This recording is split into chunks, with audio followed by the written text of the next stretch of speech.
Hi there, I'm Georgia Van Kuylenberg and I am deeply honored to be the Executive Director of Arts Bridging the Gap, and I wanted to send this message to you with a lot of love and deep gratitude for everybody who's been in a position to support our work this year.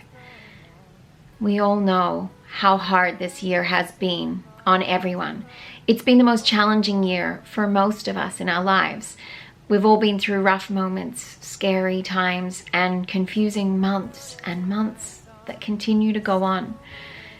And today, I actually wanted to share with you what I've seen devastatingly unfolding in so many of the communities that we work with, and in the lives of the kids that we love with all of our hearts. And I want to share a little of what we're doing in response, and the little but hopefully really big steps that we're taking to support our precious, valuable, incredible kids.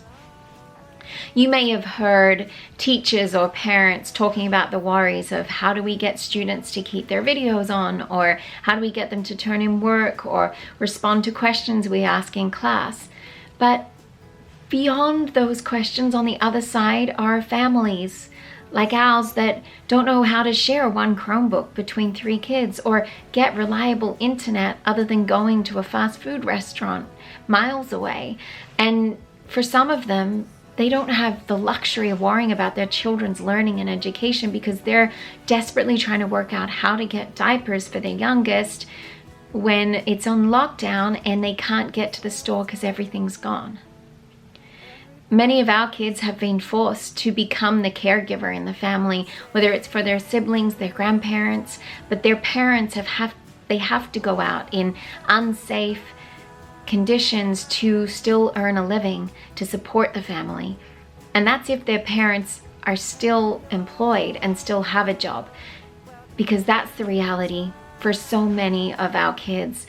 There is no work for their parents anymore, and the daily and weekly worries of how we're going to afford this, are we going to get kicked out of our apartment, are creating an unmanageable amount of stress in their homes, in the children's relationships with their family and with their friends, and in their growing bodies and minds. For most of our kids, this year has also been academically devastating.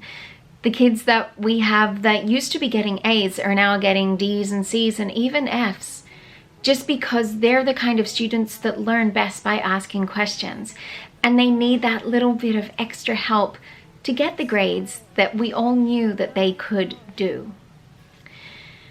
And however, let's be honest, could we expect a child to focus on their work when they're sitting in front of a small screen in the kitchen, immersed in their family's trauma and worries? It's just not fair to believe that that's possible, and we need to do something about it. We aren't able to be in the household of all of our kids every day as I wish we could be. We can't be there to tell them it's going to be okay and to help them feel like they can still be kids, to play and laugh and joke the way they used to. But the next best thing that we can do, and me and my team are getting ready to do, is be there with all the love, support, resources, tools, programs, and outlets that they're going to need the minute schools open back up. We are currently working hand in hand with Los Angeles Senior High School and hopefully Fairfax High School as well soon to build a full school wellness program that involves healing trauma through art, through urban farming, through culinary arts, through meditation and photojournalism and horticulture and peer mediation and conflict resolution, murals for social change, and most importantly, literally creating a space in the school for healing, for mindfulness, and for the students just to be themselves, to ask for the help that they need, and have a safe place to express their pains, their confusions, and especially their dreams. We're starting at LA High School in January over Zoom, and we will be live streaming with the kids as we transform the campus so that they can see the changes that they ask for coming to life. And when it's time for them to come back to school, we will be there, ready for them, with open hearts, open minds and open doors with support and resources that every student should have access to, and that every child deserves on their journey through life.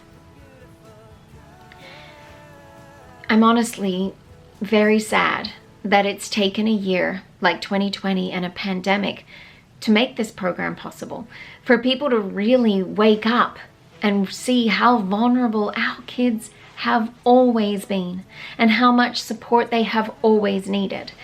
But I'm so grateful in so many ways that it has happened. And I'm excited to start the program, especially thanks to our commitment to data and evaluation and research. I'm excited to see the benefits of this program over the next few years and how it's going to improve the whole body health, especially related to ACE scores, and how it impacts the academics of our kids. And I can't wait to use that data and that evaluation to prove to other schools and to other districts and city leaders that this is the program that every student needs to have, and every student deserves to have this kind of support in their life, because every student deserves to and has to feel safe and well at school. And with that, I turn to you to ask for your support.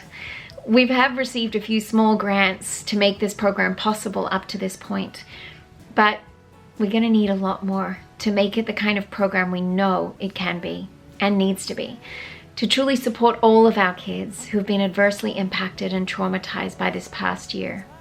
If you've been wondering how you can help families recover from this pandemic and what you can do to make a difference in 2020, this is what you can do, and this is how you can help. I believe this program is a key to change, lasting change, long-term change that will have our kids thriving and succeeding against all odds. And you and all of us can make that possible. So I thank you from the bottom of my heart for watching and listening and considering our kids this Giving Tuesday. I know it has been a tough one for all of us, and nobody has escaped the trauma of 2020. But together we can turn this year around, and together we can create a beautiful future for our children and for everyone. Thank you.